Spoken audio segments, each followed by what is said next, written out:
안녕하세요.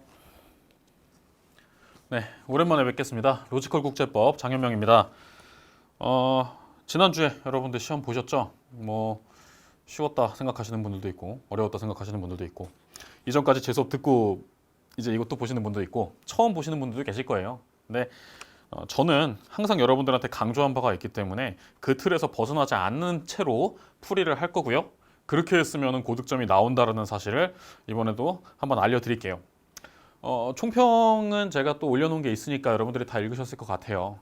미세하게 난이도가 상승을 하긴 했습니다. 미세하게 난이도 상승을 했는데 이 체감 난이도는 좀 높아졌어요. 그게 몇 가지 이유가 있습니다. 문제 구성 방식이나 아니면은 문장의 길이 이런 외형적인 거 말고도 예전에는 최근에는 이 판례 문제가 직접적으로 잘 안 나왔었는데 이번에는 판례의 결론을 아느냐 모르느냐 처럼 보이는 문제가 좀 나왔었어요. 실제로는 판례의 결론을 막 정확하게 알아야 되는 지문들은 많지는 않았는데요. 근데 그런 문제가 나왔어요. 예, 그런 것도 어려웠을 것이고 그다음에 전혀 생판 처음 보는 것들 아니면은 조문 자체를 꼼꼼히 뜯어보지 않았던 것들에서 문제 나왔던 것도 조금 있어요. 근데 그런 거는 어차피 우리가 틀리라고 내는 문제 보는 거예요. 예. 교수님들이 출제를 할 때 너네 100점 맞지 마 라고 내는 문제들 있잖아요. 예, 그런 관점에서 내는 문제들이었고 그래서 거기에 흔들리지 않았다면 또는 거기에서 시간을 너무 소모하지 않았다면 이번에도 고득점한 친구들은 분명히 있을 거라고 저는 생각을 해요. 대략적으로 따졌을 때 저는 원래 그 난이도 상 문제를 한 5문제 정도로 봤는데요. 엄밀하게 말씀을 드리면 난이도 상 문제는 적게는 3문제 정도까지도 가능해요. 3문제에서 5문제 나오고요. 예. 상이 토자처럼 써졌네요. 난이도 중자 문제가 조금 애매합니다. 난이도 중자 문제가 이게 적게는 9문제에서 많게는 11문제를 봐요. 저는. 예. 그리고 난이도 하 문제 있죠. 하 문제가 좀 많이 있는데 6문제 있었어요. 이 난이도 하 6문제는요. 그냥 지문 중에서 너무나도 딱 보이는 것들이 있단 말이에요. 이런 거에 다른 지문들 보면서 흔들리면 안 돼요. 중이나 하 문제인데도 불구하고 1번, 2번, 3번, 4번 중에 정답이 아닌 것들 가지고 괜히 헷갈리고 혼동을 했다. 그러면 같이 말리는 거고 이건 확실해. 이거 보고 다른 건 아예 안 읽을 거야. 이렇게 마음을 먹을 수 있다. 그러면 이거 굉장히 시간도 여유 있고 좀 생각할 시간도 많아지고 고민할 것도 많아지고 공부는요. 양을 늘리는 거 필요한 과목이 있습니다. 근데 국제법은 양 늘리면요. 죽자는 거예요. 왜냐면 범위에 있는 주요 국제조약을 다 외운다? 그럼 여러분들은 그냥 변호사 시험 봐야 돼요. 예. 그 정도 시험을 다 외워야 되는 거예요. 양 늘리는 시험이 아니고요. 기본기에서, 그다음에 기본 논리에서 제도의 근본적인 취지에서 나오는 표현들 봐야 되는 거고 그다음에 필수적인 법률 용어들 몇 가지 외우는 거고 그런 것들이 좀 있습니다. 근데 거기서도 좀 벗어나는 문제들은 그건 어쩔 수 없는 거예요. 그냥 선생님들이 100점 맞지 말라는 거구나. 그럼 있는 범위 내에서 좀 잘 봐야 되겠다 생각하실 수 있고요. 그래서 난이도 상위 문제 5개가 다 틀렸어도 여러분들은 75점 정도가 나오는 것이고 난이도 상위 문제 3개만 놓고 이것만 틀린다라고 해도 여러분들은 85점을 받을 수 있거든요. 거기서 찍어서 맞출 수도 있고 아니면 고민하다가 그나마 좀 답이 아닐 것 같은 것들을 제끼다 보니까는 얻어 걸릴 수도 있고 그러면 90점 넘는 것도 쉽게 등장할 수 있는 거예요. 그러니까 여러분들 공부를 하실 때는 항상 기본부터 생각을 하시고 그 다음에 어렵다는 문제는 사실은 어렵게 보이는 문제인 거지 정답은 가까운 곳에 있을 수 있다라는 거 생각하시면 됩니다. 지금 합격 점수가 얼마나 나올지 이런 것들은 잘 모르겠어요. 특히나 국제법은 응시생 수가 그렇게 많지는 않습니다. 여러분들 선택 과목이기도 하고 그러다 보니까 응시생 수가 많지 않아서 어느 학원에서도 사실 데이터가 잘 나오진 않는데 그래도 국제법 시험 보신 분들 이번에 저는 개인적으로 좀 비교적 잘 보셨을 거다 그렇게는 생각을 하고 있어요. 감정적인 부분은 여러분들이 좀 고생하셨을 것 같긴 한데 그렇습니다. 문제 들어갈게요. 문제 들어가서 첫 번째 문제 보겠습니다. 자, 1982년 해양법협약상 무해통항, 무해통항 나왔어요. 무해통항 이거 그냥 지긋지긋하게 봤죠. 1번에서 아는 문제가 나오느냐, 1번에서 모르는 문제가 나오느냐 이게 문제가 있는데 지금 가책형 같은 거 보신 분들은 1번이 너무 쉬웠어요, 그렇죠? 다른 책형은 죄송한데 문제를 보질 못했어요. 그래서 순서가 어떻게 나왔는지는 정확하게 모르지만 그래도 다른 책형도 1번에서 그렇게 문제가 어렵게 나오지 않았던 시험인 것 같긴 해요. 그래서 무해통항에 대해서 설명을 물어봤습니다. 무해통항 뭐예요? 계속적이고 신속적으로 지나가는데 연안국의 뭐 평화, 안전에 영향을 주지 않는 통항. 이 정도까지는 일단 대충 개념이 딱 들어와야 돼요. 그 옳지 않은 것이었어요. 아는 거. 간단합니다. 자, 첫 번째 조사, 측량, 무해. 유해예요. 무해예요. 이거 유해죠, 유해. 뭐예요? 남의 바다를 왜 쳐다보고 있어요? 남의 땅을 왜 쳐다보고 있어요? 그 상륙해서 총 쏘겠다는 거 아닙니까? 유해예요, 유해. 그래서 안전을 해치는 것으로 본다. 해치는 것으로 본다. 맞는 거죠? 두 번째, 연안국 내륙국 관계없이 선박은 동해벽에 따라 무해통, 모든 선박, 모든 국가 선박 무해통항권. 그렇죠? 예외 없어요. 예외 없어요. 이거 조문에 있는 거 그대로 나와 있습니다. 17조에 나와 있어요. 17조 이런 거 외우지 마세요. 이런 거 외우지 마세요. 그냥 내용만. 모든 국가 무해통항. 그래서 3번, 영해 통항하는 외국 선박의 제공에 특별한 용역에 대해서 수수료를 부과할 수 없다고 나와 있는데 수수료는 두 가지예요. 규정상 수수료 두 가지예요. 뭐라고 되어 있느냐? 통항 자체 수수료 이거는 못해요. 근데 특별한 용역 이건 할 수 있어요. 3번에 틀린 거죠. 부과할 수 없다. 왜 부과할 수 없어요? 부과할 수 있지. 아니 내 땅 지나가는데 그것도 내가 뭔가 또 서비스까지 해줘야 돼요. 우리 국민한테도 수수료를 부과할 텐데 외국 선박한테 안 한다? 말이 안 되는 거죠. 그렇죠? 우리나라 당연히 그렇게 돼 있고요. 우리 협약 26조에 보면은 1항에서 통항을 이유로는 수수료를 부과할 수 없지만 특별한 용역에 대해서는 할 수 있다 나와 있고 4번 군사훈련, 정지, 안보 나오면 웬만한 거 다 봐주죠. 국제법에서 안보 나오면 다 봐주죠. 웬만한 거. 그쵸? 안보상의 예외 뭐 WTO에서도 나오고 안보와 등장하는 것들 보면은 뭐 무력 사용 금지 원칙의 예외로서 자위권 행사 나오고 웬만하면 안보는 다 봐준단 말이에요. 이거 갖고 못 건드려요. 이거 못 건드려요. 군사훈련 내가 군사훈련 해야 되니까 이 동네 가지 마라. 맞으면 니네 책임다. 이럴 순 없잖아요. 영해에서는 무해통항도 보장을 해야 되지만 마찬가지로 안전하게 통항을 할 수 있도록 위험에 대해서 적절히 고지하고 공표해야 될 의무가 있겠죠? 연안국에게. 그렇게 생각하면 당연히 여기 가지 마. 지금 위험해. 얘기할 수 있는 거 당연한 얘기였죠. 쉬운 문제였어요. 쉬운 문제. 쉬운 문제지만 그래도 저는 이거 중이라고 분류를 했습니다. 개인적으로. 난이도 중이라고 분류했습니다. 대놓고 너무 쉬운 질문이랑은 좀 차이가 있어서 중. 근데 중에서도 중에서 이제 아래쪽 중이라고 분류를 합니다. 넘어갈게요. 국제법과 국내법 관계. 옳은 것은이에요. 첫째, 변형이란 직접 나오면 뭐라 그랬어요? 이거 수용이라 그랬죠? 변형 아닙니다. 그렇잖아요. 변형인데 변형을 해서 들어오겠다는데 직접 들어오겠다. 말 자체가 안 맞아요. 이건 그냥 국제법 몰라도 말 문제라고 제가 표현을 하는데 그냥 언어 자체적으로 말이 안 돼요. 두 번째, 국가행위의 국제위법성. 국제재판에서 이 국가가 잘못했어요 라고 얘기하는 것은 국제법에 의해서 정해진다. 그 다음에 동일한 행위가 국내법상 적법하다는 결정에 의해서 영향받지 아니한다. 맞네요. 2번과 4번 질문 같은 논리잖아요. 뭐예요? 국내법은 단순한 하나의 사실이라고 했죠. 규범이 아니고. 국제재판소에서 국내법은 단순한 하나의 사실에 불과하다. 제가 기본 강의 때도 문제풀이 때도 또 그다음에 모의고사 때도 계속해서 강조했던 겁니다. 국내법은 법이 아니다. 왜요? 국제법, 조약, 관습, 일반 원칙. 조약, 관습, 1차적 법원, 일반 원칙은 얘네가 없을 때 보충적으로 적용되는 것들, 판례, 학설 이런 거는 보조수단, 형평선 이거는 요청해야지 할 수 있는 건데 법은 또 아닌 것. 이렇게 얘기했었잖아요. 국제법이 아닌 거죠. 오로지 얘네 세 가지가 바로 국제법이고 국제위법성 결정의 근거가 되는 거죠. 세 번째 같은 경우도 설명 한번 드릴게요. 급식 조례 사건 하면은 딱 떠오를 수도 있고 안 떠오를 수도 있는데 뒤에 설명을 해줬어요. 우리 농산물을 사용해야 돼요. 그리고 나서 관세 및 무역에 관한 일반 협정. 관세 및 무역에 관한 일반 협정 나오는 최혜국 대우 나올 수 있고 내국민 대우 나올 수 있고 관세 양호 나올 수 있고 뭐 이런 것들 나올 수 있는데 위반된다. 자, 최혜국 대우는 뭐예요? 기본적으로 개념은 알죠? 외국과 외국 간의 문제죠. 이거에 비해서 내국민 대우는 뭐예요? 외국 상품과 우리나라 상품의 차별의 문제죠. 그렇죠? 외국 상품을 우리나라 상품에 비해서 지나치게 차별을 했다. 그러면 잘못됐다는 거잖아요. 우리 농산물은 외국 상품 아니죠. 그러니까 최애국 대우가 애초에 들어올 때가 아니죠. 뭐예요? 3조의 내국민 대우 위반 사건이었습니다.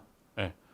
기억을 하는 친구는 기억해서 풀면 되는 거고 아니라도 우리 농산물이 왜 최애국이랑 관련인데 바로 제낄 수 있어요. 근데 문제는 뭐예요? 2번에서 답 나왔잖아요. 그냥 국제적인 위법성 국제법이고 국내법은 의미가 없다라고 나왔잖아요.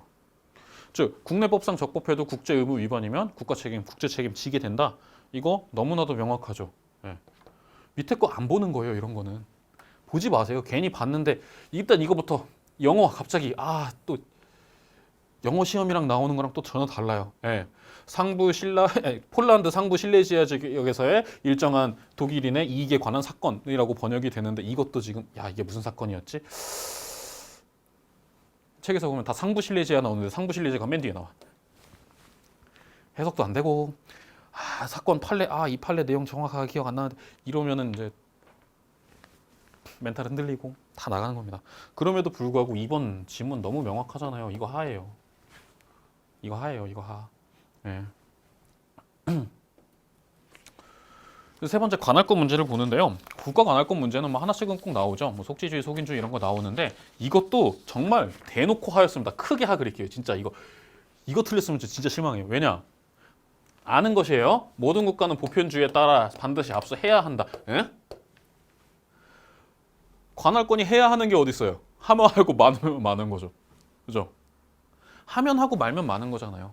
심지어는 관할권을 우리가 행사할 수 있는데도 불구하고 행사 안 하고 포기하면서 외국에다 보내버리는 경우도 있어요. 범죄인 인도해 줄 때.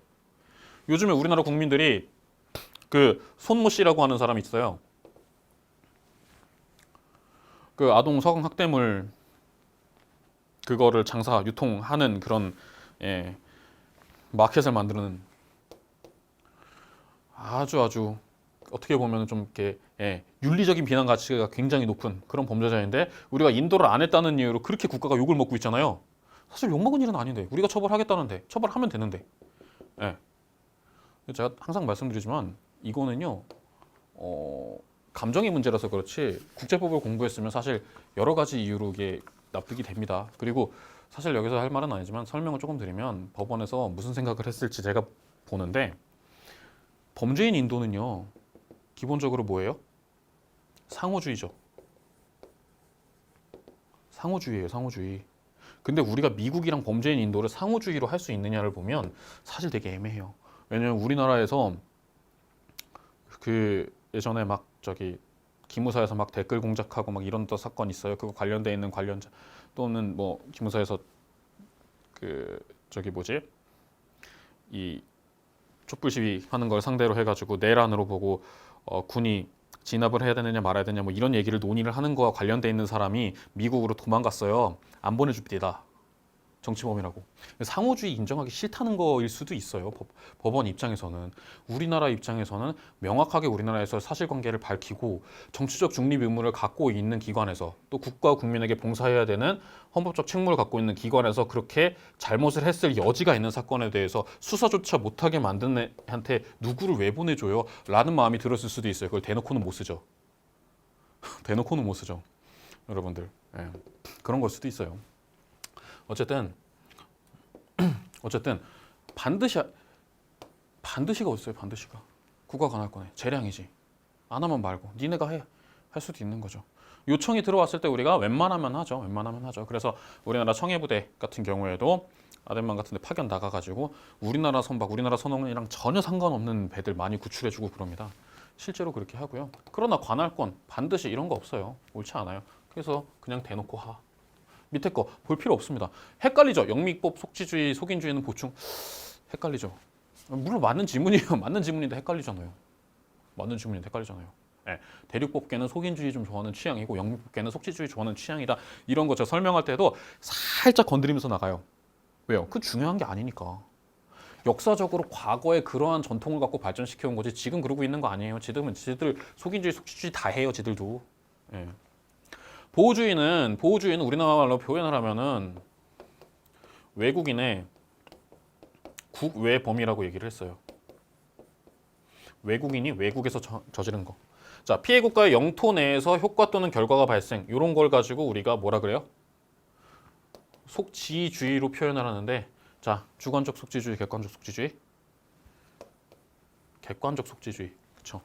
행위가 있었던 곳 주관적 속지주의, 결과가 발생한 곳 객관적 속지주의. 그 얘기잖아요. 그 보호주 이거 요구하지 않으니까 당연히 보호주의가 등장하죠. 애초에 우리나라에서 효과나 결과가 발생했으면 객관적 속지주의가 적용되거나 아니면 공정거래법 같았으면은 뭐 효과 이론, 이행 뭐 각종의 이론들이 막 나오죠. 4번 형법 3조는 뭐 그렇다. 대한민국 형법 3조 안 해도 돼요. 그러니까 이걸 가지고 정답으로 해놨다 그러면 이건 국제법 교수들이 아닌 거예요. 어떻게 생각하면 예, 내 법이 아니라 남의 법을 봐야지 정답을 맞출 수 있는 문제는 내고 싶진 않다고요. 그럼 되게 이상한 사람들이에요 사실은. 예. 1번에서 그냥 답 나오고 밑에 보지 말아야 되는 문제. 이번에 1번인 정답 되게 많았거든요. 이상하게. 예. 그런 것들은 보고 그냥 넘기면 되는 거였었는데 조금씩 흔들렸던 분들이 있었던 것 같아요. 네. 4번 문제. 영토 취득의 권한으로서 선점과 시효입니다. 자, 영토 취득의 방법이 뭐 여러 가지 방법이 있는데 제가 책을 보면서 이렇게 설명을 드렸던 거는 선점이랑 시효에 대해서 중심적으로 얘기를 했었던 것 같아요. 왜냐하면 그 이외의 것들은 좀 비현실적인 부분이 많이 있고 또 논할 필요가 없는 것, 즉 합의에 의해서 아니면 뭐 관계적인 어떤 뭐 싸움에 의해서일 수도 있고 합의에 의해서일 수도 있고 뭐 그런 것들이 있으니까 그렇고 아니면 자연적으로 땅이 생기고 이런 거 우리가 논할 필요 없잖아요. 선점 시효 둘 다 핵심은 뭐냐? 핵심은 바로 뭐냐면 실효적 지배와 의사를 필요로 하는 것. 이게 선점에서도 핵심, 시효에서도 핵심입니다. 그래서 제가 무슨 얘기했었어요? 실제로 국제 재판에 갔을 때 이게 선점이냐 시효냐 뭐 이런 걸 가지고 따지고 그게 아니고 어떤 식으로 누가 가져야 되느냐 따지는 게 아니라 국가의 실효적 지배 여부에 대해서 한번 생각을 해보고 영유 의사가 있는지, 즉 영유 의사를 가지고 한 행동이 실효적 지배이면 영유 의사가 있다라고 판단을 해주는 거고, 영유 의사 있다고 행동을 했었어도 그래도 그게 실효적 지배와 좀 어긋난다 싶으면은 배척해버리는 그런 판례들이 있다고 설명을 드렸잖아요. 3번이 답이는 하는데 요거는 조금 애매모호할 수 있어서 제가 중으로 분류를 하긴 했어요. 볼게요. 자, 시효에서는 묵인. 자, 내가 남의 땅 붙잡고 앉아 있습니다. 거기 점거하고 앉아 있어요. 근데 그게 내 땅이 되려면 나보고 나가란 말은 안 해야 돼요. 그리고 나서 플러스 장기간이 필요하죠. 장기간 영토 취득의 의사를 가지고 남의 땅을 물러 안고 있어야 됩니다. 그리고 상대방이 몰라야 돼요. 우리가 독도 문제를 가지고 일본 애들이 주기적으로 계속 이야기를 하고 있는데 거기에 대해서도 일본 애들이 정말 여러 가지 제도들을 다 고려를 하면서 좀 고민을 해요. 그러다 보니까 시효의 완성을 우리가 주장할까 봐 주기적으로 너네 일본 땅이야, 아니 거기 일본 땅이야, 우리는 너네 땅이라고 생각하지 않아 라고 보냅니다. 얘기를 해요. 그렇죠? 혹시라도 우리가 시효라도 주장할까 봐, 혹시라도 시효라도 주장할까 봐 우리는 시효 주장 안 해요. 어차피. 왜요? 시효는 원래 남의 땅인데 내가 들어간 거거든요. 우리는 한 번도 남의 땅이라고 생각해 본 적이 없으니까 시효 주장하면 논리 모순이에요. 우리는 사실. 두 번째, 시효 대상은 무주지? 아니죠. 남의 땅이죠. 선점 대상이 무주정이죠. 먼저 점유했다. 그렇죠? 먼저 주운 놈이 임자. 이게 선점이잖아요. 그렇죠? 반대로 된 거. 그다음에 4번. 선점은 이례적 점유를 통해 완성이 가능하다? 이거 살짝 애매모호한 지문인데 3번이 간단하니까 4번이 답이 아닌 거예요. 선점, 이례적 점유. 이례적 점유인데 이 이례적 점유를 실효 지배라고 인정하기는 사실상 어렵습니다. 물론 실효 지배를 판단함에 있어서 그게 지리적인 여건, 그 다음에 인간이 거주할 수 있는지 여부, 어느 정도나 이렇게 독자적으로 거주하는지, 경제적으로 얼마나 가치가 있는지, 그래서 거기에서 인구가 얼마나 있는지 뭐 이런 것들을 고려해가지고 실효 지배의 그 내용을 판단을 하긴 하는데, 그렇다고 해서 한 번 가서 깃발 딱 끄고 사진 한번 딱 찍고 왔다, 내 땅이요? 필요 없어요. A국이 선점을 하고 그 다음에 비어있는 사이에 B국이 선점한 다음에 지배를 계속 이어나가고 있다. 그럼 국제재판소에서는 누구 편 들어줘요? 얘 편 들어주죠. 그렇죠? 그래서 4번도 틀린 질문, 3번이 옳은 질문이에요. 지금 보면 그래요. 틀린 질문, 옳은 질문, 틀린 질문, 옳은 질문 왔다 갔다 하고 있죠? 그러면 우리가 어때요? 신경이 쓰여요. 신경이 쓰여요. 신경 쓰이는 거, 그거를 컨트롤을 하는 게 우리가 꾸준히 공부를 하는 겁니다. 꾸준히 공부하는 거. 틀린 지문은 그냥 보면 나올 것 같은데 옳은 지문도 사실 보면 그냥 보면 나와요. 예. 헷갈리지 말자고요. 다섯 번째, 불간섭입니다. 불간섭. 이것도 여러분들이 좀 헷갈렸을 것 같은데 이거 옳지 않은 문제 간단하게 풀어보겠습니다. 첫 번째, 국내 문제는 대내적 문제와 대외적 문제를 포함한다. 그쵸? 그쵸? 내부 정치, 그 다음에 대외적인 외교의 문제 다 국내 문제예요. 우리가 어느 나라랑 친하게 지낼지 말지 우리나라 맘이에요. 일단 기본적으로. 영토적 개념에 기반을 두지 않는다. 그쵸? 영토랑 상관이 없어요. 국내 문제 얼마든지 있을 수 있죠. 국내 문제 얼마든지 있을 수 있어요. 영토 외적인 국내 문제 얼마든지 있을 수 있죠. 그렇죠? 두 번째, ICJ는 니카라과 사건에서 미국의 니카라과에 대한 경제 원조의 중단은 뭐라 그랬어요? 이거는 불법 아니라 그랬죠. 이건 불법 아니에요. 그냥 외웠잖아요. 무력적인 지원, 뭐 군사 지원했던 거, 뭐 이런 것들은 문제가 될 수 있지만 경제 원조, 일방적인 원조 중단은 의무 위반도 아니고 원조 의무가 있는 것, 그 관습법상 의무 있는 것도 아니고 일반적인 의무 있는 것도 아니고 조약이 있는 것도 아니고 그냥 내가 기부하다가 말았는데 그게 왜 불법이에요? 원칙의 위반으로 볼 수 없다. 문제 안 됩니다. 세 번째, 일국이 타국의 문제에 개입할 경우 그것이 강제적인 것이 아닐지라도 요걸 가지고 여러분들이 혼동했을 수 있는데 이 강제는요 뭐랑 다르냐면 무력 사용과는 다른 개념이에요. 엄밀히 말하면 강제라는 것 속에 무력적 강제도 있을 수 있고 경제적 강제도 있을 수 있고 뭐 정치적 강제도 있을 수 있고 이게 속해 있어요. 어쨌든 강제는 뭐예요?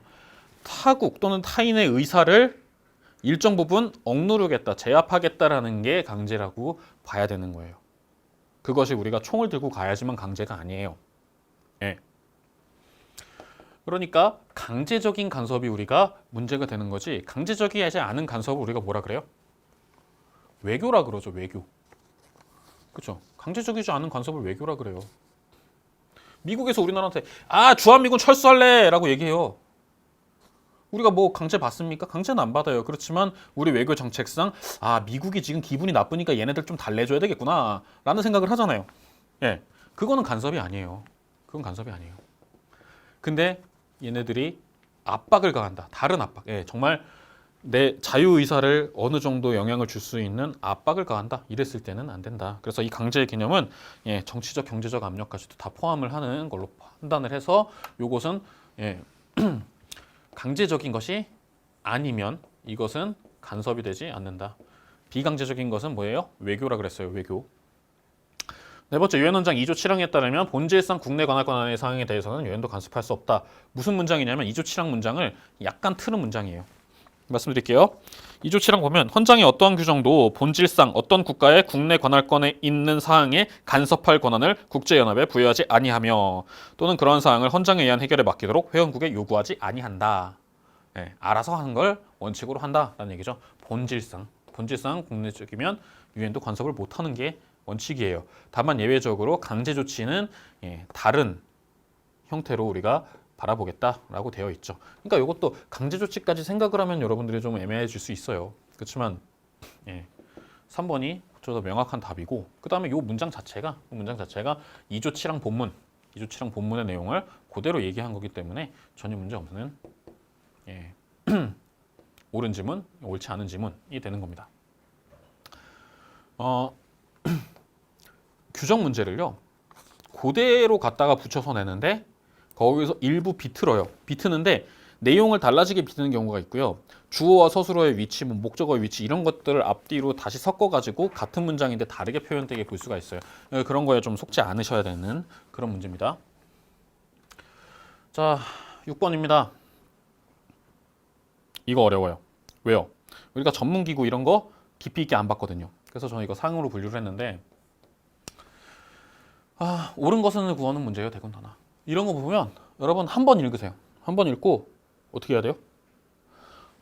대충 쓰고 넘기고 다른 거 푸세요. 시간이 남아 돌 때 다시 보는 겁니다. 한 번 읽을 때. 자, 유엔 경제사회이사회는 전문기구로부터 보호를 받기 위한 적절한 조치를 취할 수 있다.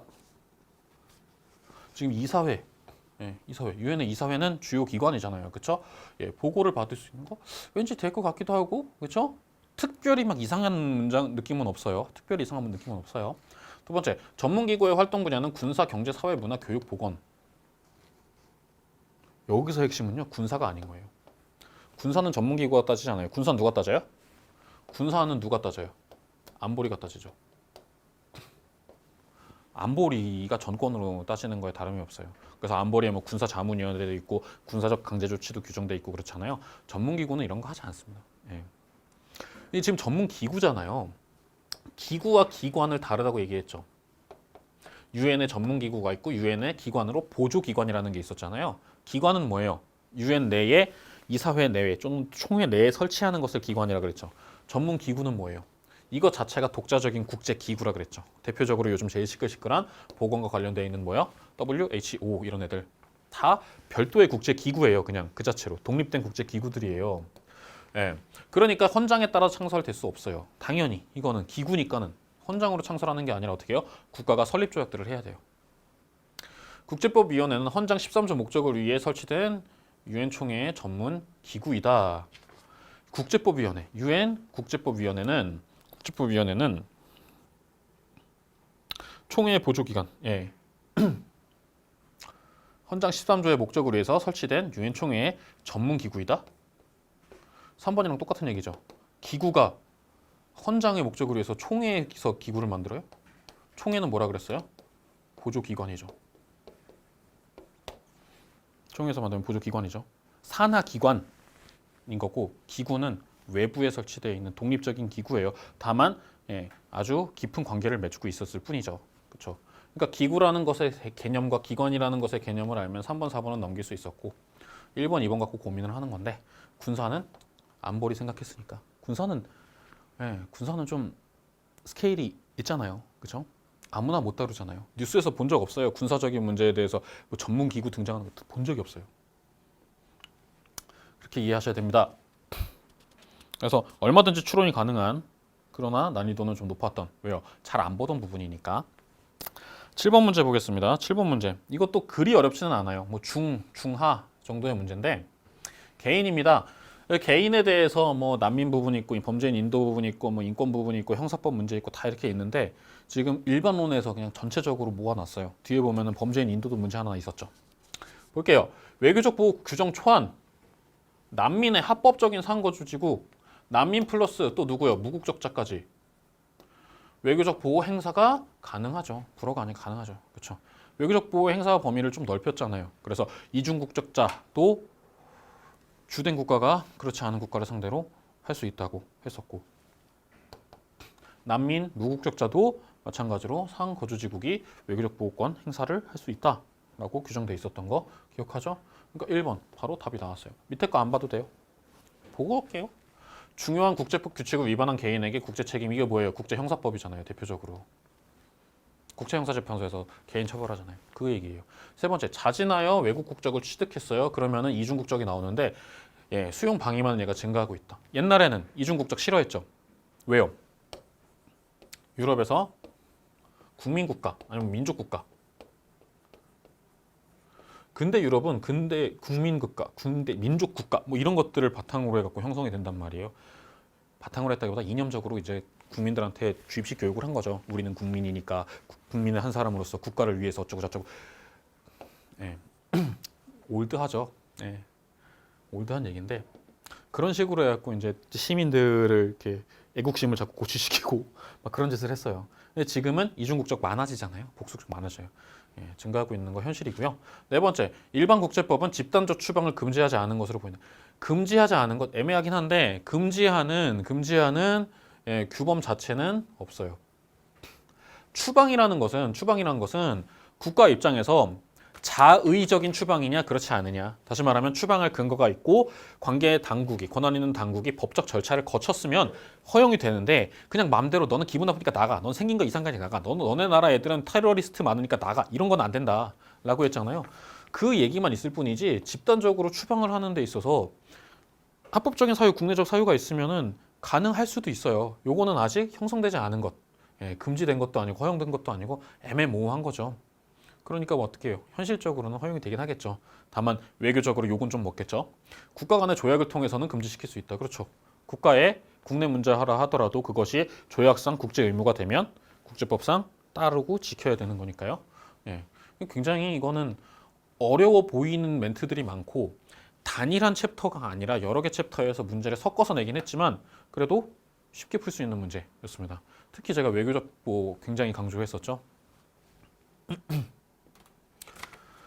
국제법 설명으로 옳은 것은 이거 정말 저 이런 문제 진짜 올드한 문제. 정말 10년 전 문제. 예. 나 20대 때 문제 막 이런 옛날 내 친구들 45대 때 이런 문제예요. 이거 이런 걸 왜 공부해야 되는 거냐 항상 얘기하는데 그래서 저도 많이 비중을 두진 않는데 그래도 문제가 나오긴 나왔어요. 되게 애석하게도. 그래서 설명해 드릴게요. 자, 20세기 초까지 20세기 초 언제예요? 100년 전이죠.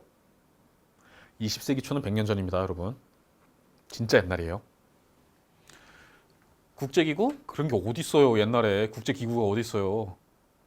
20세기 초에 다자 간의 어떤 합의를 이끌어내는 것들은 있었어요. 예를 들면 만국평화회의 뭐 이런 거 있었잖아요. 헤이그에서 열린 거. 그렇지만 국제기구는 안 나오죠. 뭐 국제연맹 이쯤 돼야 나오는 거고. 개인?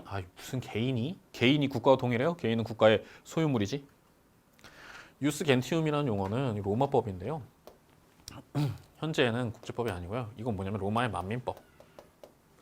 그래서 로마인과 로마인 이외의 외국인 간의 문제 또는 외국인과 외국인 간의 문제를 규율하는 게 유스 겐티움의 문제고 현재 국제법은 로마법상 표현을 쓰게 되면은 유스 인테르 겐테스라고 해가지고 국가 간의 법이라고 표현을 합니다. 국가와 국가의 법. 이거는 뭐예요? 개인들에게 적용되는 법이에요. 네. 푸펜도르프 그냥 강조하지 않았지만 그냥 이 사람 자연법 논자예요. 네, 자연법만이 법이다라고 얘기를 했습니다. 굉장히 철학적인 얘기였고요. 네, 그럼에도 불구하고 답을 쉽게 찾을 수 있게 얘기를 했는데 국제사법이잖아요. 우리가 공부하는 국제공법. 공법은 뭐예요? 국가의 법. 사법은 뭐예요? 개인, 시민, 시민의 법. 그러니까 국제법이 아닌 특정 국가의 국내법. 그렇죠? 국내법들 모든 국가마다 자국의 국제법, 국제사법이 있습니다. 옛날에 일본에서는 그 서배사법 이렇게 표현을 했었고요. 우리나라도 서배사법이라고 하다가 국제사법으로 바뀌었고요. 즉 외국과 우리나라의 국제적인 어떤 판결이 문제가 생겼다, 국제적인 사건이 분쟁이 생겨서 이거를 어느 법에 따라서 어떤 절차에 따라서 해결하는지가 문제가 된다라고 했을 때 기준을 나름대로 설정하는 그런 류의 법들입니다. 이것도 철저하게 개인적인 거죠. 오히려 2번에서 말하는 유스 겐티움과 국제사법이 비슷한 법인 거예요. 어쨌든 국제사법은 어느 정도 여러분들이 제가 거론을 했던 그런 부분이기 때문에 쉽게 맞힐 수 있지 않았을까. 국제사법은 국제법이 아니다. 그렇죠? 국제법은 뭐예요? 아까 얘기했잖아요. 조약, 관습, 일반 원칙.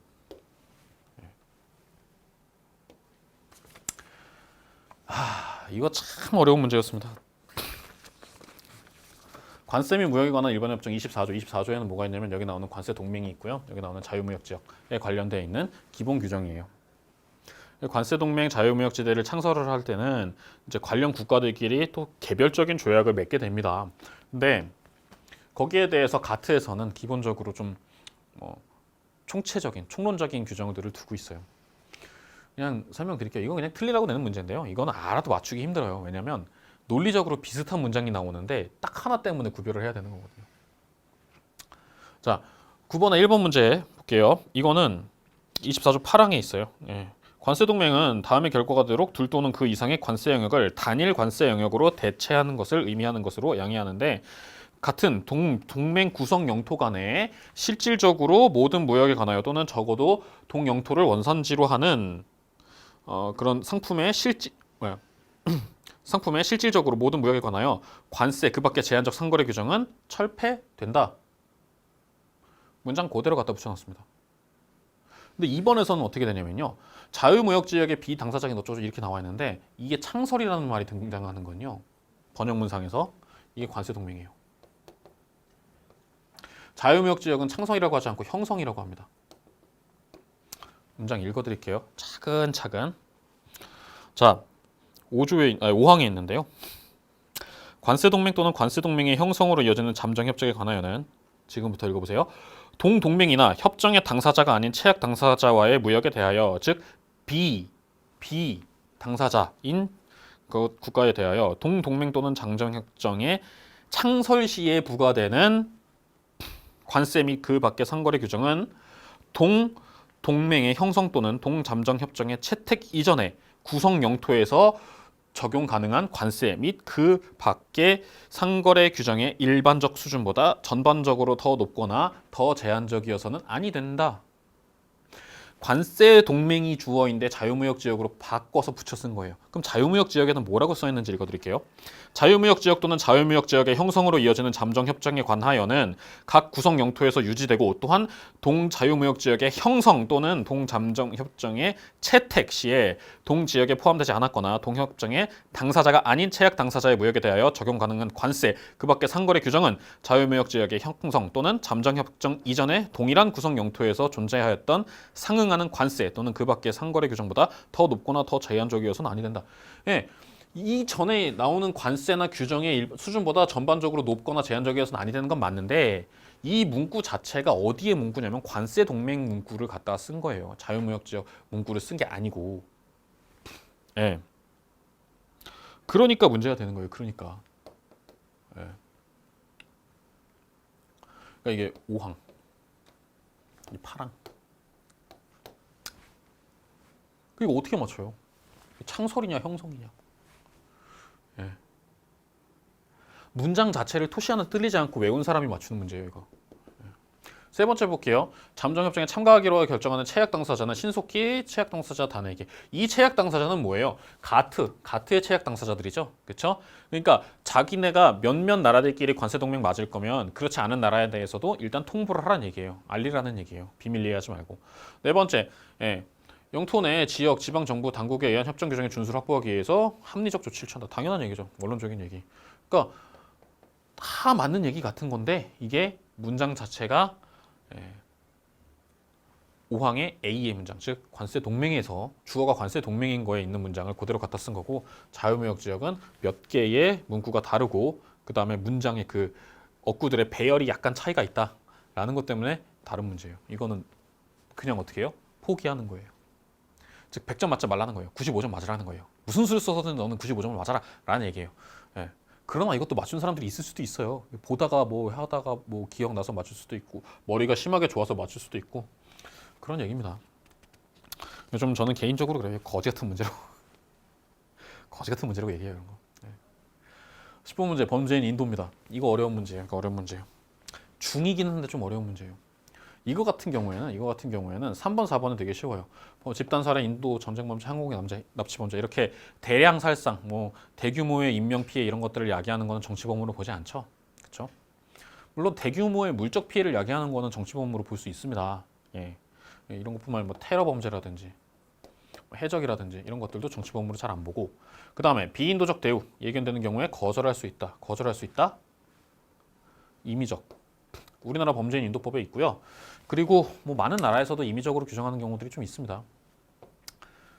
이번에 그 손정우 사건 같은 경우에도 또 법원에서 그것도 생각했을 수도 있어요. 예, 기타 비인도적인 대우를 받을 것이다 미국을 가면. 왜냐하면 우리나라 법관들 생각했을 때는요. 징역 800년 뭐 이런 거 말이 안 되는 거예요.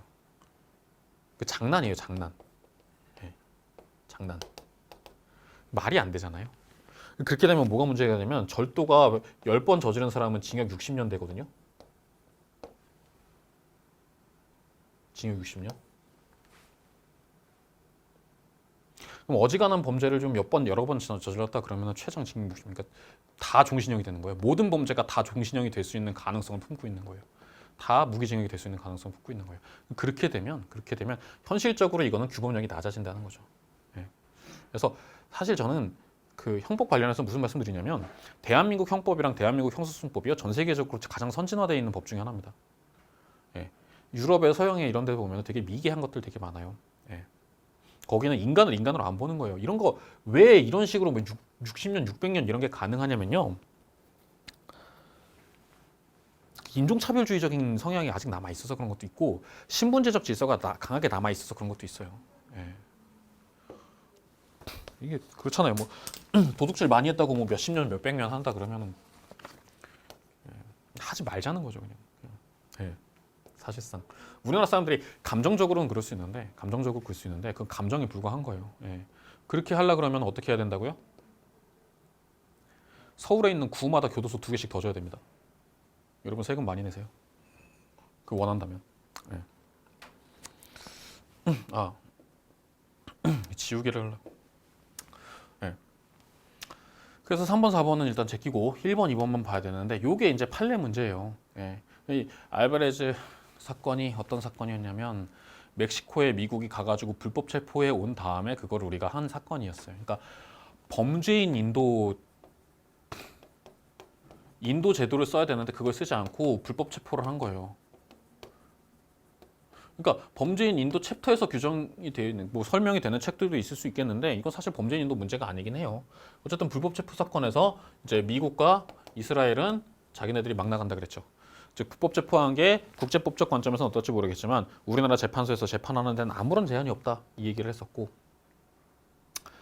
예, 유럽에서는 좀 회의적으로 보는 견해들이 있고, 자 유럽 연합의 체포영장이잖아요.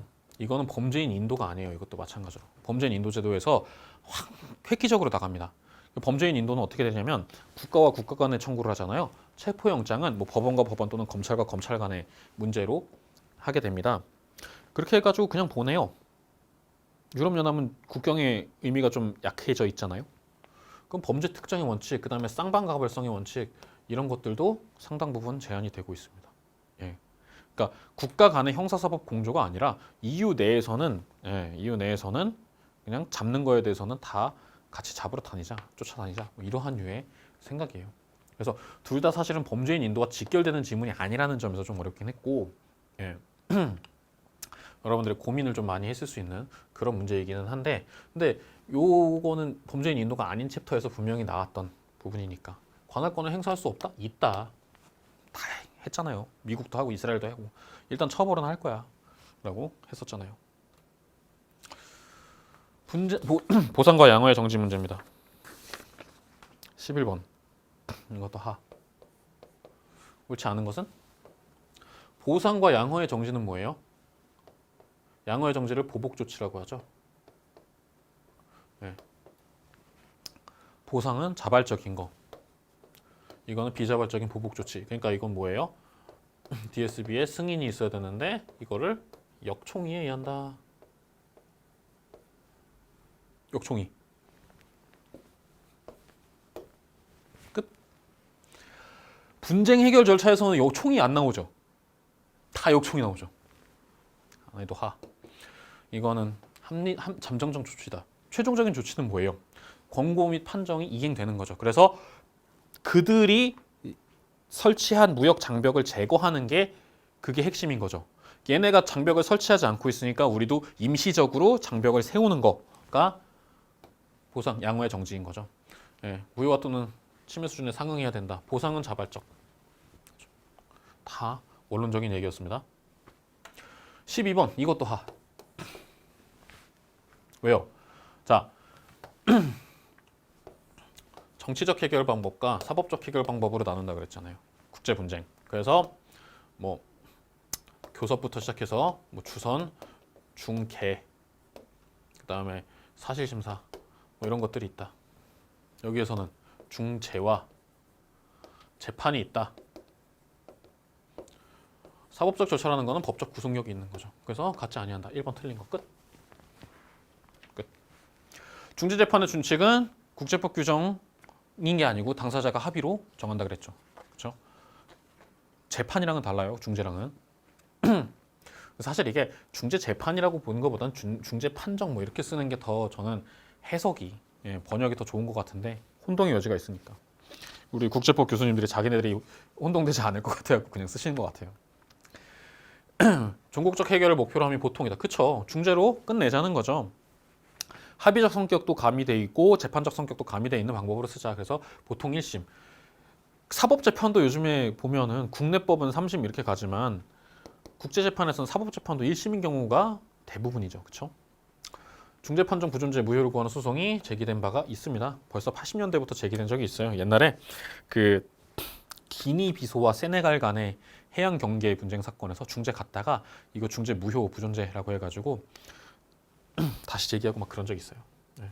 어쨌든 1번 그냥 답 나오는 거 밑에 보지 마세요 제발. 13번 연달아 스트레이트로 하하 문제 또 나옵니다. 유엔 안전보장 이사회에 대한 설명으로 옳지 않은 것은 안보리예요. 안보리는 안전보장이 1차적 책임. 그쵸? 1차적 책임 안보리죠. 네. 총회는 뭐예요? 할 수는 있는데 안보리가 건들고 있으면은 결의 못하죠. 권고 못해요. 필요시 보조기관 설치할 수 있고 기관이에요. 기구가 아니고 그쵸? 설치된 기관은 결의를 통해서 해치는 당연한 얘기죠. 그쵸? 안보리 내에서 만든 거니까 안보리 내에서 해결하면 되는 거고 강제 조치에 대해서는 비군사적 조치는 반드시 선행되어야 된다? 아니죠. 규정이 어떻게 나와 있어요? 비군사적 조치가 충분하지 않거나 또는 충분하지 않을 것으로 예상할 경우에 둘 다 된다 그랬잖아요. 그러니까 일단 해봤는데 안 됐더라 뿐만 아니라 해볼까 싶었는데 이거 가지고는 이미 때가 지나쳐가지고 타이밍을 놓쳐서 바로 다이렉트로 군사적 조치 되겠다. 그럼 들어가는 거죠. 그렇잖아요. 비군사적 조치 하려고 그랬는데 저쪽에서 너무 속도를 내가지고 움직인 거예요. 2차 대전 때 독일처럼. 그럼 어떻게 해요? 당장 군 보내가지고 맞고 봐야죠. 그렇죠? 절차상 모든 이사국, 즉 상임이사국, 비상임이사국 포함해서 15개 이사국에 9개 찬성 이상. 그럼 절차와 다르게 절차사항이 아닌 것은 상임이사국 5개 국가가 모두 찬성하는 거 포함해서 9개국의 찬성 투표. 이것도 여러분들 지긋지긋하게 징글징글하게 외운 거죠? 네. 되게 쉬운 문제. 11, 12, 13 문제가 다 간단한 문제입니다. 저도 말하기도 민망해요. 설명하기도 민망해요. 대응 조치 이거 어디 나와요? 국가 책임에서 나오죠. 보상과 양호의 정지랑 어떻게 보면 좀 비슷한 부분이죠. 그렇죠? 우리가 상대가 빨리빨리 의무 이행을 안 하니까 그걸 압박하기 위해서 나도 상대에 대한 의무 이행을 중단하는 게 대응 조치잖아요. 마찬가지로 잠정적인 조치. 국가의 고유한 권리인데 다자조 협약의 틀에서 제한될 수 없다? 조약은 아니지만 국가 책임 초안에서 대응 조치의 내용상 한계, 절차상 한계, 방법상 한계 이런 것들이 나오잖아요. 제한되는 거죠. 인도주의 복구로서 대응 조치 취할 수 있다? 인도주의를 어떻게 저쪽에서 우리한테 돈 안 줬다고 우리가 저쪽 가가지고 사람 죽이고 앉아 있으면 안 되잖아요. 물론 국가들이 그렇게 실행하라는 일부 국가들이 있긴 있지만 법적으로는 안 되잖아요. 타국 제3국의 권리에 대한 침해 정당 안 되죠. 지금 대응 조치는 뭐예요? 철저하게 의무 위반국을 상대로 너 빨리 의무 안 지켜? 의무 지킬 때까지 내가 너한테 계속해서 압력을 가할 거야 인 건데 제3국은 무슨 죄? 죄 없는 제3국 건들면 안 됩니다. 그럼 어떻게 돼요? 정당화되지 않죠. 제3국 입장에서 대응 조치하는 국가한테 국제 책임을 물을 수 있겠죠. 네 번째, 관습국제법상의 의무 위반에 대한 대응 조치로 피해국은 조약법상의 의무 이행을 거부할 수 있다. 관습법상의 의무와 조약법상의 의무 양자가 대응이 될 수 있다면 그리고 그것이 합리적으로 상응하는 사이즈라면 가능한 거죠. 안 되는 건 어떤 거예요? 인도주의적으로 제외하는 것들 이런 것들은 안 되는 거죠. 아니면 뭐 강행규범에 따른 의무 이런 것들은 안 되죠. 그 다음에 뭐 외교 협약상의 의무 이런 것들 외교 특권과 관련된 의무 이런 것들에 대해서는 안 되지만 의무 위반의 의무의 존재 발생 근거는 관습과 조약 이렇게 달라져도 가능합니다. 의무의 내용을 구체적으로 봐서 양자가 사이즈의 밸런스가 맞는지 안 맞는지 그거를 보는 게 핵심이라는 거예요. 항공법 이것도 좀 애매하긴 한데 의외의 포인트에서 쉬워요. 제가 설명드렸어요.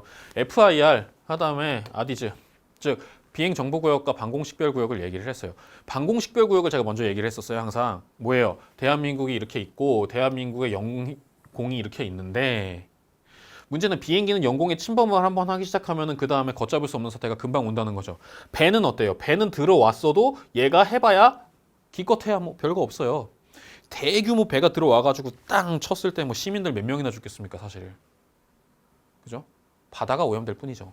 근데 비행기가 와가지고 어디 하나 꽝 해버리면은 몇천 명, 몇만 명이 동시에 피해를 보잖아요. 그래서 특히 군용항공기들이 더더욱 영향을 많이 받으니까 이 외곽 지역에다가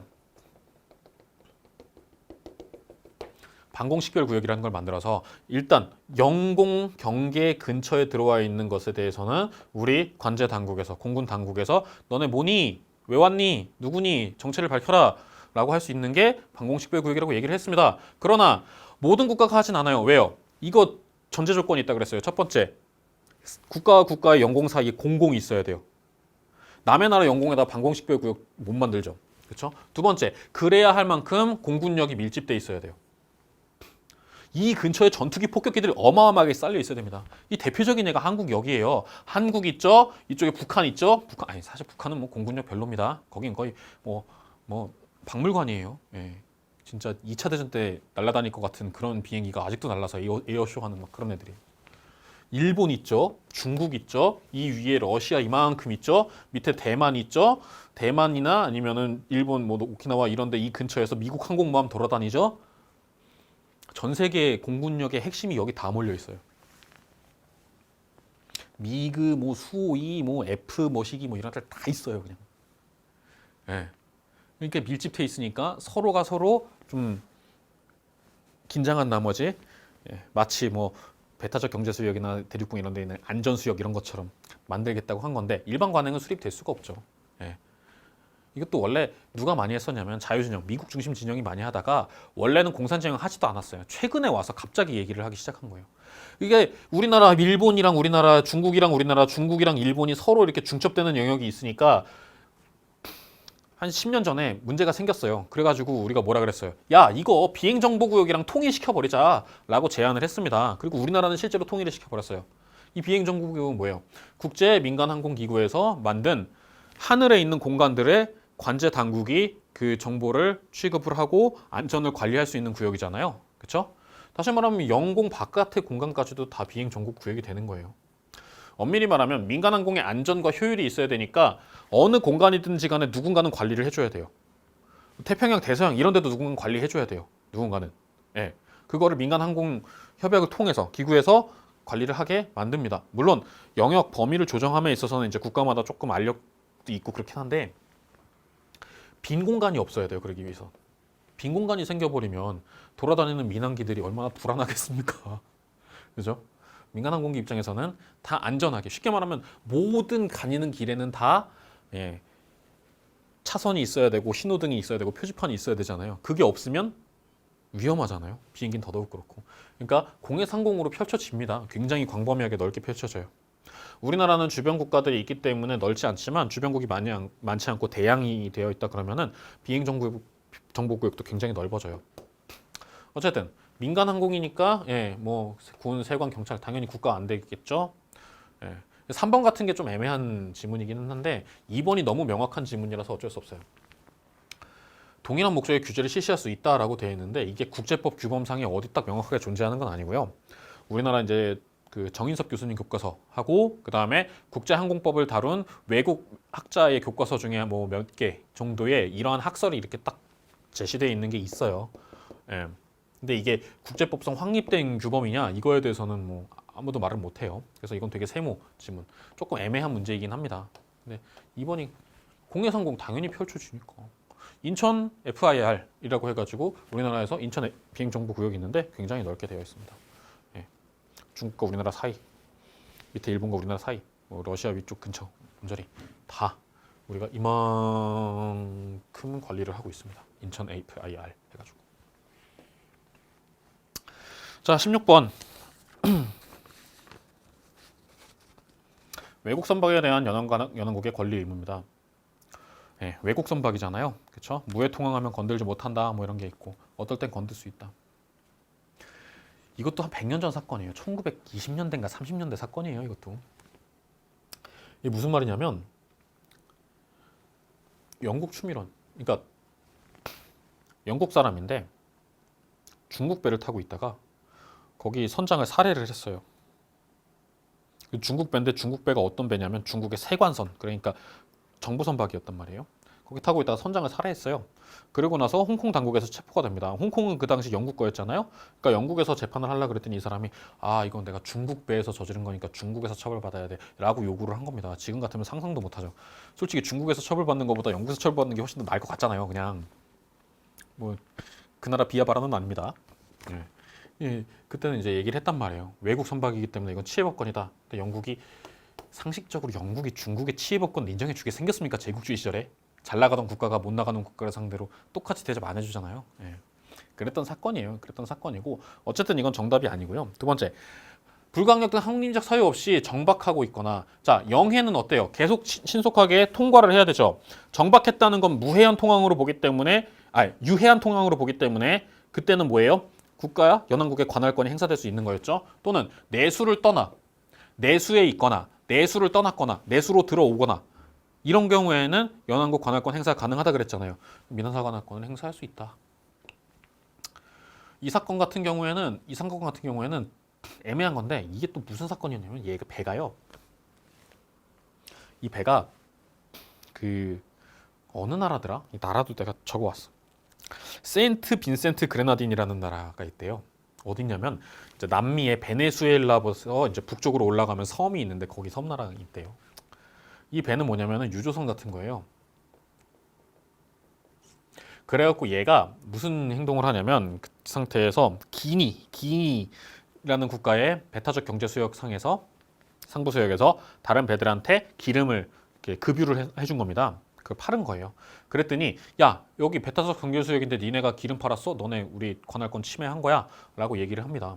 그래서 배타적 경제 수역 내에 관세법을 강제해야 될 것이냐 라고 했는데 해양법재판소에서 뭐라 그랬냐면요. 이거는 기본적으로 인공섬 그 배타적 경제 수역에는 인공섬 뭐 그런 시설 구조물과 관련돼 있는 관세라 그러면 그거에 대해서는 연안국의 관할권이 인정될 여지가 있는데 그렇지 않은 것들 일반적인 것들에 대해서는 관세는 기본적으로 배타적 경제 수역과 관계가 없다. 관세는 어디랑 관계 있어요? 접속 수역이랑 관계 있죠. 그렇죠? 그래서 그렇지 않았다라고 얘기했습니다. 그 다음에 외국 군함이 영해 내에 사용하는 면제에는 무해하지 않은 통항을 방지하기 위해서 채택하는 필요한 조치. 쉽게 말하면 뭐예요? 항로를 분리해서 야 이쪽으로 가, 넌 이쪽으로 가. 최소한 이런 건 지켜야 되는 거죠, 그렇죠? 우리나라 배에서 우리나라 영해 내에서 차선처럼 이렇게 그어놓고 이쪽 가는 배, 이쪽 가는 배. 그 다음에 큰 배가 가는 공간, 작은 배가 갈 수 있는 공간, 큰 배가 넘어오면 안 되는 공간. 이런 거 구별을 해줄 수 있잖아요. 안전을 위해서 서로 다치지 말라고. 그런 것들에 대해서는 면제가 되는 게 아니죠. 철저하게 외국 군함의 면제는 재판 관할권 면제와 재판에 직결되는 것들, 뭐 납포라든지 아니면 수사를 위해서 진입한다든지 이런 걸로부터 면제되는 거지 모든 규범에서 면제되는 건 아니죠. 얘네들은 뭐예요? 법을 지키기는 지켜야 됩니다. 외교관이랑 군함 똑같아요. 그 나라 법을 존중하고 지키긴 지켜야 돼요. 다만 어겼을 때 내가 쇠고랑 차고 들어가지 않을 뿐이에요. 어디로 가요? 나를 파견한 국가로 가는 거죠. 내 본국으로 가가지고 거기서 벌 받거나 징계 받거나 하게 되는 거죠. 그렇죠? 예. 필요한 조치로부터 면제가 아니라 재판권 면제에 해당하는 거다. 그래서 정답은 2번. 2번도 굉장히 답 자체로만 놓고 보면 명확한 답이었어요. 17번 문제. 조약법 나왔습니다. 조약법.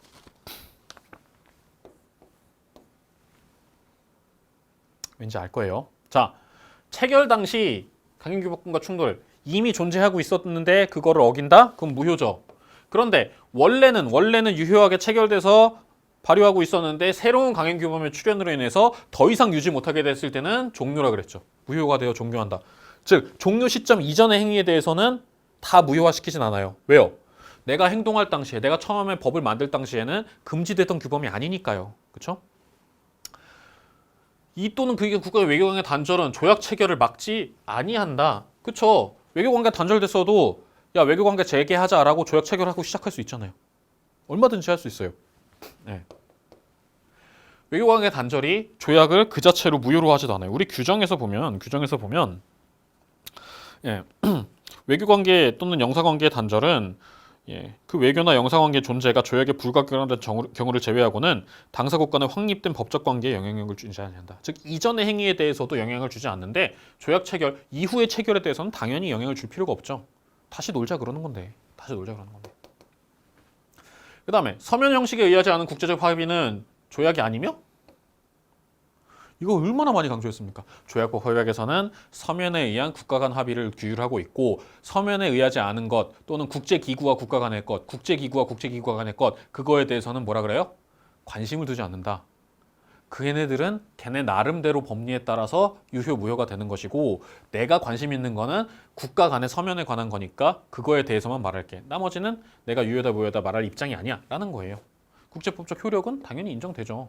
구두 합의도 국제법적으로 인정되죠. 국제법적 의무는 합의뿐만 아니라 일방적 선언으로도 발생할 수 있잖아요. 그것도 서면에 의한 것도 아니고 기자회견 10번 하면은 그것도 의무가 발생할 수 있는 그게 바로 국제법 아닙니까? 그렇죠? 굉장히 쉬워요. 18번 문제 국가 책임. 옳지 않은 것은 첫 번째 니카라가 일반적 통제에 따른 반군의 행위는 미국의 귀속이 돼요? 그렇게까지 광범위하게 봤어요? 반군이 미국의 지배를 받아요. 반군이 미국의 부수돼 있는 기관이에요? 그렇지 않잖아요. 이건 뭐예요? 미국이 얘네들을 지원, 협조 이런 걸 하는 관계인 거지. 얘네가 미국에 귀속되려면 미국이 설립을 했든지 모든 활동에 대해서 다 지휘 통제를 하고 있든지 그래야 된다고 얘기했었죠. 그렇죠? 니카라과 사건 지금 2번이나 나왔는데 2번 다 이상한 얘기 나오고 있어요 지금. 예. 니카라과는 많이 강조를 했었습니다. 예. 이 다음에 호르조 공장 사건에서는 금전배상. 금전배상은 뭐예요? 원상회복이 불가능할 경우에 한다. 그러나 사실상 원상회복이 가능한 경우는 의외로 또 많지는 않아요. 그래서 이게 국가책임 초안의 36조에서 원상회복에 의해서 전보되지 않는 범위에서는 금전배상을 해라고 규정이 돼 있죠. 그 다음에 이거 읽기도 힘들어. 가비치코프 나지마로스 사건. 예. 가비치코프 나지마로스 사건을 보면 여기에서 보면은 위법성 조각 사유가 문제 의무를 종료시키진 않죠. 의무는 있는 건데 요 사건에 한해서만큼은 내가 정당하게 의무에서 벗어난다는 얘기예요. 그 사건에 한해서만큼은. 위법성 조각 사유 뭐예요? 예를 들어서 자위권. 자위권은 뭐예요? 상대가 부적법하게 무력 행사를 했을 때 그거에 대해서 막아내는 범위에서 하는 거잖아요. 그렇죠? 그렇다고 해서 이게 문제의 의무, 자위권을 통해서 해제시켜주는 의무가 뭐예요? 무력 사용 금지를 해제시켜주는 거잖아요. 이것을 일반적으로 종료시키면 어떻게 돼요? 한 번 자위권 행사하면 어느 나라든 쳐들어갈 수 있는 나라가 된다는 결론이 되는 거죠. 예. 그래서 우리 초안에도 그래요. 문제의 위법성 조각 사유가 더 이상 존재하지 않는 경우 그 범위 내에서 문제된 의무를 준수하게 규정을 해놨죠. 27조 A에서. 또한 위법성 조각 사유가 있다 하더라도 뭐라 그랬어요? 보상의 문제는 남아있을 수 있다라고 했었죠. 1987년 이란 얘기인데 이란 혁명수비대. 여러분 지금 이란 혁명수비대 최근에 사건 한번 나왔었죠. 지금 미국이랑 한번 붙나 안 붙나 이렇게 했었다가 흐지부지 됐잖아요. 혁명수비대는 지금 이란에서는 거의 정규군과 현재는 다르긴 하지만 활동은 정규군 이상의 국가적 군사활동을 다 하고 있습니다. 예, 실제로도 혁명수비대원들이 공권력 부재 시 이 사람 이제 납치에다가 감금했다가 너 빨리 나가 하고 추방을 시킨 거예요. 예. 이게 이때 무슨 일이 있었냐면 친미 정권에서 반미 정권으로 바뀌고 그러면서 또 그런 것들이 있었잖아요. 이 극단적인 어떤 쇄국 정책 같은 걸 하고 극단적인 보수화를 만들어내고 그런 일련의 과정들이 쭉 계속 이어져오면서 나중에 가서는 얘네들이 여러 가지 일을 하게 되는데 현실적으로 혁명수비대원은 뭐 거의 정규군이나 다름없는 그런 활동을 하고 있어요. 실제로 인정한 것도 있고요. 어쨌든 1번이 명확하게 답이 나오는 거. 2번, 3번, 4번은 법리 자체만 놓고 봐도 그런 것들. 우리가 이런 얘기들을 보면서 이 법리가 있는데 이거에 예외를 인정한 판례다라고 공부한 적이 없단 말이에요. 그렇죠? 내용만 놓고 봐도 그게 우리가 알고 있는 일반적 법리인데? 라고 생각이 들 수 있어야 돼요. 얼마 안 남았습니다. 19번 문제. 중 내지 중상 문제인데 왜냐하면 우리가 제네바 협약에서 이게 지금 제네바 3협약이에요. 포로 대우에 관한 1948년 제네바 협약인데 이 제네바 3협약에서 어떤 규정들이 있는지를 우리가 꼼꼼히 읽으면서 다 공부를 안 해요. 외우지 않아요. 그래서 어려울 수 있는데 제가 무슨 말을 했었냐면은 포로는 얘네는 죄수가 아니다. 범죄자가 아니다라는 얘기를 했어요. 즉 지금 포로로 잡힌 애가 교전 과정에서 아군 뭐 한 20명을 사살을 했던 사람이라고 했지만 이 사람이 사형 선고한 뭐 살인자 이런 게 아니라고요. 왜요? 전쟁에 틀 안에서 그 사람은 국가기관의 하나로서 국가예요. 국가. 사람이 아니고 개인이 아니고 국가로서 행동한 거예요. 그러니까 그 책임은 누가 져야 돼요? 결국엔 국가가 지는 거지 개인이 지는 게 아니라는 거예요. 일반적인 포로들 같은 경우에는 전범은 얘기가 다릅니다. 전범에 해당하면 전쟁 범죄자가 해당하면 얘기가 다른데 그냥 포로는 죄수가 아니에요. 그러니까 이 사람들은 죄수의 대접을 받으면 안 돼요. 물론 옛날의 관행들은 많은 전쟁에서 포로들은 죄수의 대접을 받기도 하고 고문을 당하기도 하고 고문을 통해서 뭐 정보를 캐내려는 그런 시도도 하기도 했고 적국을 압박하려는 시도하에 이 포로들에 대해서 잔인한 대우를 하기도 하고 이런 건 있었지만 우리는 법을 공부하는 거잖아요. 그래서는 안 된다고요. 죄수가 아니에요. 그러면 나머지 딱 봤을 때 우리가 포로, 다시 말하면 타국의 국가기관, 이건 타국기관이에요. 타국 기관에게 보장해줘야 되는 것 또는 요구해야 되는 것 또는 요구하지 않을 수 있는 것 이런 걸 보면 당연히 이건 4번입니다. 군사적 성질 또는 목적을 가지는 공익성. 군사적 성질은 안 돼요. 포로에게는. 왜냐하면 A국과 B국이 전쟁을 했는데 A국 포로를 데려다가 B국의 군사적 이익을 갖다 쓰라 그러면 이건 이 포로한테 자국을 배신하라고 요구하는 거잖아요. 배신을 해야 되는 나쁜 짓을 한 게 아니에요. 예. 배신을 강요하면 안 되는 거예요. 이렇게 했다가 나중에 어떻게 됩니까? 나중에 돌려갔는데 부역자 그래가지고. 그래서 여기에서 보면은 폭행, 협박, 모욕, 대중의 호기심으로부터 보호되어야 하는 것들이 있고 그 다음에 향유와도 완전한 사법상의 행위 능력, 매매, 뭐 내 소유권에 대한 권리 다 가질 수 있어야 되는 거예요. 포로 당연히 나도 이제 전쟁 참전하면은 가족 사진 있고 그러겠죠. 가족들이 나한테 보내준 편지 있겠죠. 그런 거 야 다 내놔, 다 태워 이러면 인도주의에 반하잖아요. 네. 특별한 경우를 제외하고는 포로들의 형무소에 영무하지 못한다. 왜요? 죄수가 아니니까. 그렇죠? 죄수라면 상당 부분 제한이 들어가야 되겠지만 죄수가 아니니까 뭐만 할 수 있어요? 억류할 수 있는 거예요. 그때 왜 억류를 해요? 이 사람들을 풀어놓으면 안보에 해가 되니까 안보에 해가 되지 않는 범위에서 억류해놨다가 나중에 전쟁이 끝나면 또는 전쟁 중간에라도 뭐를 해요? 포로에 교환을 하죠. 우리가 잡은 포로, 상대가 잡은 포로를 교환을 함으로써 나중에 문제를 이제 해소를 하는 거잖아요. 뭐 화해까지는 이르지 않는다 하더라도 최소한 종료를 시키기 위해서는. 최근에 김정은에 대해서 우리가 뭐 손해배상도 들어가고 그랬는데 전쟁 포로로 간 사람들한테 강제 노역을 시켰단 말이에요. 잘못된 거예요.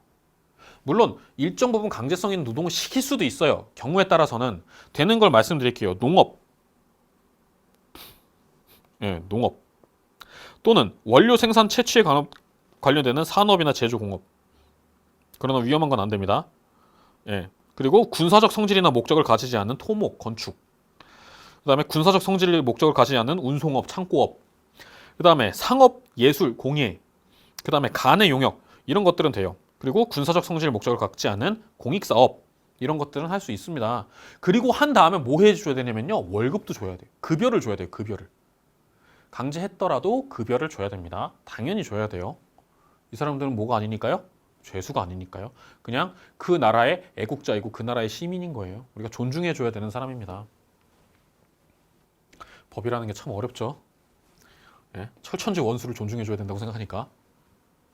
환경법, 어려운 문제. 이건 뭐 저희가 뭐 이렇게 말할 게 없어요. 말할 게 없어요. 되게 어려운 문제예요. 그냥 상식적으로 그렇다라는 걸 이해해 주시고 요것만 달라요. 공정이 아니고요. 공평 내지는 형평인데요. 이걸 또 공정이냐 형평이냐 이렇게 구별을 했다라고 해갖고 그렇게 써놓으면 안 되잖아요. 이게 사실 그래요. 공평? 공정? 애매모호할 수 있어요. 개념적으로. 그래서 뭘 썼어요? 영어를 썼어요. 여기 fair use라고 썼잖아요. 우리가 지속 가능한 개별에서 세대 간 형평, 그 다음에 지속 가능한 이용 이런 걸 했었는데 이거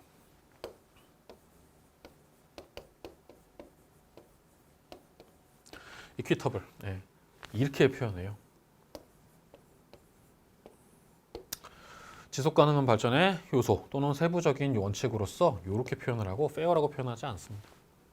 요게 달라서 정답이 옳지 않은 것은 3번이었어요. 이런 거만. 2번 같은 문제 피하는 거는 독일어를 알아야 되죠. for스로 for 앞에서 미리 사전에 미리 소르겐. 소르겐이 독일어로 이게 걱정하다. 그러니까 포소르겐이라고 하면은 미리 걱정하는 거, 즉 예방하는 거. 프린시플, 원칙. 미리 예방하는 원칙. 사전주의, 예방주의. 이런 개념을 알면 이제 이렇게 벗어나갈 수 있고 그런 건데 1번은 뭐 좋은 말이니까 그렇다 치고. 근데 어려운 문제잖아요. 예, 핵심은 이게 페어냐, 이퀴터블이냐. 결국 요구에서 차이가 나는 그런 문제. 이것도 굉장히 어려운 문제였습니다. 네.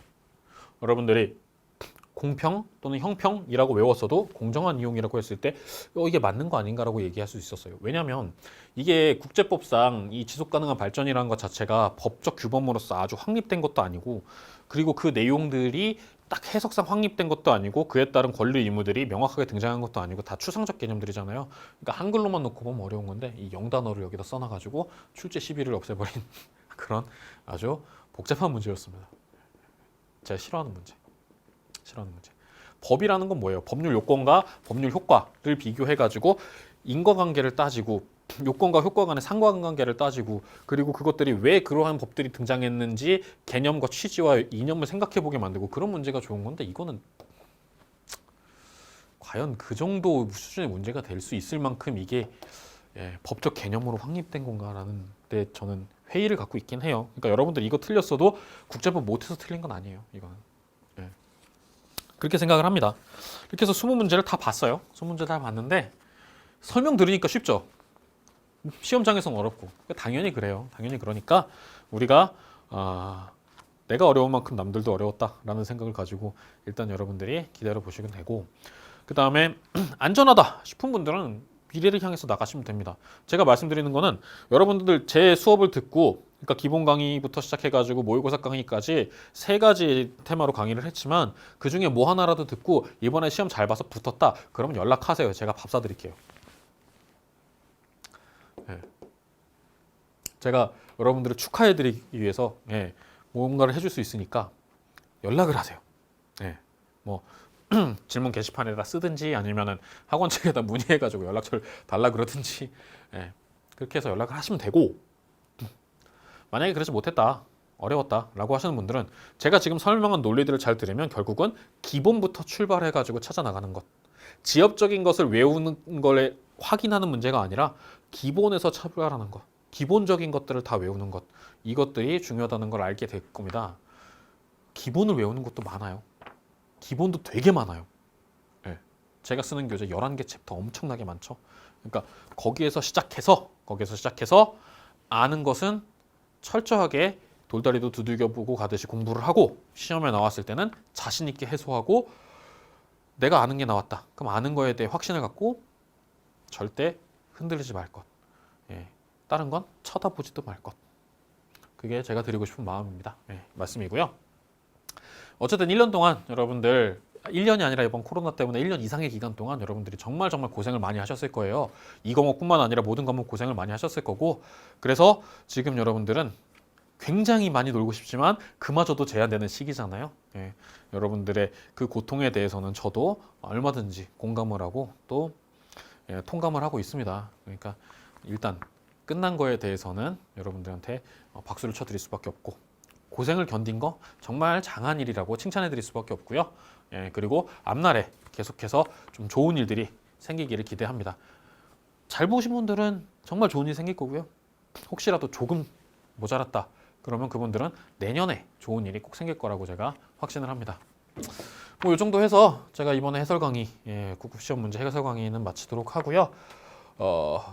가급적이면 많은 분들은 다음 시간에 뵙지 않기를, 다음번 기본 강의 때 뵙지 않고 좋은 곳으로 떠나셨기를 바라겠습니다. 여러분 모두의 합격을 기원합니다. 감사합니다.